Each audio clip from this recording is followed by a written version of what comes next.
India is one of the most impacted countries by climate change, and this situation is likely to worsen in the coming few years. At such a time, it is extremely important for citizens to be aware and be constructively involved in shaping the country's climate policies. Now, what if I tell you all that you can do this with the help of a handbook? Climate Voices, a go to guide by Civis, empowers you with information that you need and helps you participate in climate decisions that are taken by the government. Now, to discuss this in detail, we're in conversation with Aditya Tannu Fellow at Civis. Thank you so much, Aditya, for taking out time and speaking to me. Thank you, Navya, for having me here. What was the idea or the inspiration behind this handbook? When and why did you think a country like India needs something like Climate Voices? Yes, so a very important question, Navya. Year on year, we're seeing, especially with younger generations, the idea of electing a government and just forgetting and letting go of everything for a period of 5 years is long gone. People prefer a more personalized engagement with lawmaking and policy making because we see a very direct impact of any particular law on our day-to-day lives. And this is especially true with environmental law and policy making because we see that I wouldn't even say on the brink of climate change, but we see events related to climate change daily. I'm sitting right here in Mumbai, and it's terribly hot and humid outside, and steps need to be taken by the government, and citizens need to be involved in this process. So the inspiration came up behind this because we saw that people preferred to send in their suggestions and opinions to any law that was being made, like for like anything related to the environment, especially. So just to make sure that we tap into this momentum and this enthusiasm that people have, where they are taking up an active interest in policy making and participatory policy making, we wanted to make sure that there's some resources to how do you do that. Like you want to engage with policy making, but what are the ABCs of stepping into that? So that is essentially what Climate Voices does.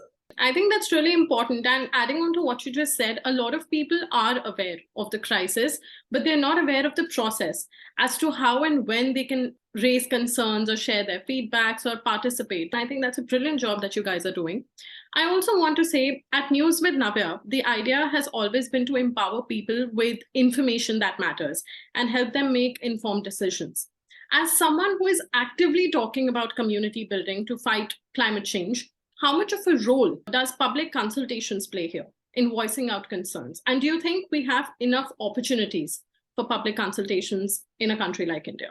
I would say they play a very, very crucial and important role, right? And especially for citizens to voice their concerns related to climate change and to have an avenue where you can voice out your concerns and make sure that this is very essential in any law that is being made with relation to the environment. And the reason why this is so is because someone living in a coastal area, let's say in Mumbai or somewhere else, has very different concerns with related to climate change or newer developmental projects that are carried out in that region than, let's say, from someone in New Delhi, where you have more concerns related with pollution and increase in construction. In terms of, do we think there are enough opportunities for such consultations in our country? I would say the opportunities are vast. There needs to be obviously more done in order to make sure that the consultations that are already taking place are done more in an inclusive and diverse manner to make sure that they are accessible for each and every citizen, regardless of what is the accessibility to, let's say, the internet or what is the class status. So a lot needs to be done to make sure that there are inclusive and accessible channels to public consultations, just so there's a diverse range of voices that is heard to make sure that whatever decisions are taken with related to environmental laws are done so in an equitable and just manner. Right. I think you mentioned a very crucial point there that every person has different concerns and different experiences living in the same city or living in the same state. Adding on to that, what do you think are the challenges of public consultations in India, where everything is so diverse, the cultures are so diverse, every person has a different experience? And what do you think stands in the way of catering for all or creating a fair policy? The challenges are plenty, right? There are challenges based on languages. There are challenges based on accessibility to these laws. There are challenges that very directly relate to livelihood. I'll delve into like one example that came up during the entire EIA process in around 2019, where we had citizens come up on Civis and given their feedback for that particular notification. But one particular comment that stood out for us was how a person owning a mine in northern part of India was a little wary of the policy and was against it for very different reasons. And the reasons being that stricter regulations also mean a loss of direct livelihood and employment for the people that this person employs. Yes. So there are different concerns. There are a lot of industries that like hamper the environment, but these are also industries that provide some amount of employment. Employment. In order to make sure that a sustainable outcome is got out of all of this, whenever such a decision or whenever such a process takes place, it's important to make sure that all these stakeholders come together and the voices are heard. Aditya, what do you think is the idea of, or what is your idea rather, of a fair environmental policy? Okay. Like personally, I would say a fair environmental policy is one that takes into account all principles of sustainability, equity, and justice. Hmm. So, while the primary aim should be to protect and conserve the environment, Yeah. to mitigate climate change, and to make sure the well-being of any, like all present and future generations. I also feel like the interests of vulnerable communities and marginalized communities that are very directly and I would say disproportionately impacted by climate change, I believe the interests need to be prioritized. Very rightly pointed out. How important do you think is it for the citizens, particularly the youth, to be aware of the country's environmental lawmaking? Do you think it plays an active role in shaping the climate policies? Definitely. I feel like, if you go like, let's say 10 to 15 years behind, the entire movement around how the right to information like bubbled up into a movement and established itself as a very important right that now everyone just assumes that, that you have this particular right to information. I believe this is something in the making where, this access to information and the fact that this is something very important for citizens, especially the youth, to be aware. I do believe that this is and will play a very important active role in shaping these policies. Absolutely. The handbook explores the roles and responsibilities of three primary stakeholders, as you've mentioned: citizens, civil society, and media, that help in co creating a country's environmental law. How do you see the participation of these three bodies or stakeholders in India, and what, according to you, needs to change about this? It's very important for all these three stakeholders to work in tandem, right? I believe just putting an onus on one of these just hampers the entire collaborative process that can lead to a very equitable outcome. So I believe while citizens contribute actively by just providing their personalized and nuanced feedback, something that comes from their very own lived experiences, civil society organizations can help in providing research and resources and making sure that there's some amount of community mobilization. Hmm. Media, on the other hand, has like a great holds a great amount of power to raise awareness and even shape public opinion.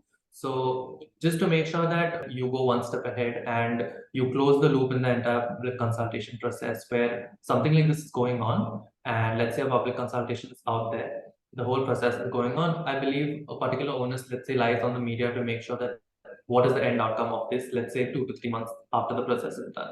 Same thing, likewise, I would say for citizens and civil society organizations to make sure that this entire policy public consultation loop is closed at some point, just so there's some amount of accountability put in on the government side to make sure that okay, this process was conducted, so much feedback was like given in, what happened to this feedback, what is the end result, and why was this end result taken. I believe when all of these three stakeholders working together, I believe that answer needs to come in at some point. A link needs to be drawn between the suggestions given in the public consultation process and the end outcome. Absolutely. Apart from these three stakeholders, do you think the government in India is receptive to concerns or feedback around climate policies? What is the response, the general response that you have observed?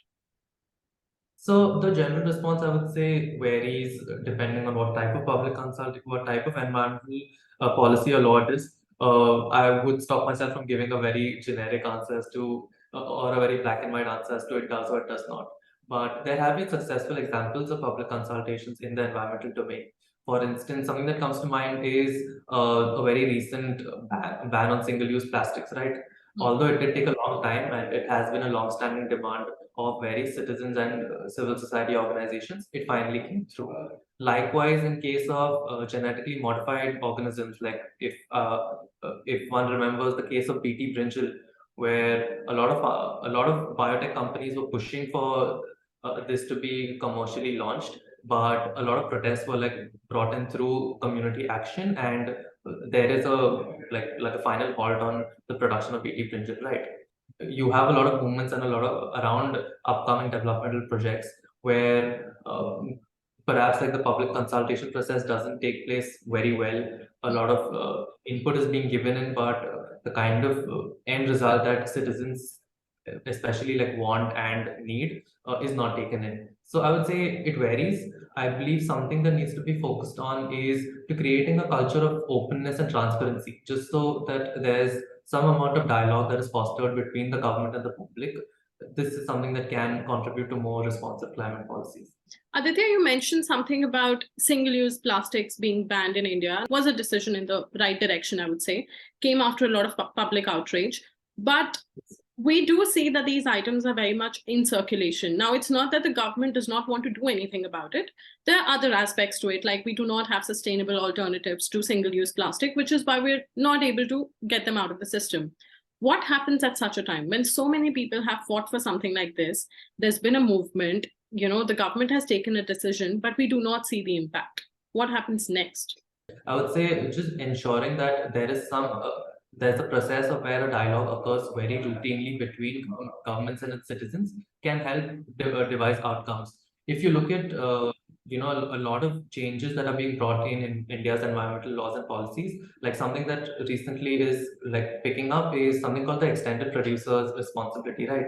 And this is something that works a lot in Europe, where especially while dealing with plastic and recyclable materials, you put some amount of onus on the companies and the industries producing these items, where especially when dealing with single-use plastics, I would say an example is you charge the person an X amount of money on top of the item just so to ensure that they bring back this good or that empty piece of bottle. And then once that is brought in, is the responsibility of that particular company to then recycle, reuse, and if at all, like dump it, do it in the most sustainable and like environmental friendly manner. So I'll go back to my answer where just making sure that there's some sort of dialogue, make sure that such ideas and such innovations are brought into policy. Absolutely, very well said. Aditya, what is the mission, or what does the future look like with Climate Voices, and what is it that Climate Voices wants to achieve now? One is making sure that through Climate Voices, we make sure that people are aware of such processes, right? We believe like there's a great chunk of population that is not aware about the whole pre-legislative consultation process as much as they are aware about the right to information, right? So one is that just about making sure that there's an awareness about this entire process. And once this awareness is established, the step two is giving them the right amount of tools in order to make sure that there is some action point out of this awareness. So what the handbook essentially does is it tells you what kind of feedback can be given, what kind of feedback should be given, how personal lived experiences can be put out and should be treated at par with some sort of evidence, right? We also, like listed down a list of government websites and links where routinely public hearings, like whatever public hearings take place in particular states, are put out on these particular portals. And these are not portals that are so publicized from the government's end. So we do believe like there's some sort of push needed to make sure that people have access to this particular information and to make sure that there is sufficient amount of time for them to actually take part in these processes. Absolutely. I think for any sort of participation to expect from citizens, two very primary things are awareness and accessibility to these resources. And I think at such a time, Civis and Climate Voices is doing a wonderful job. I'd like to congratulate you guys and wish you all the best. Thank you so much for taking our time and speaking to me today. Thank you so much, Navya. I had a wonderful time.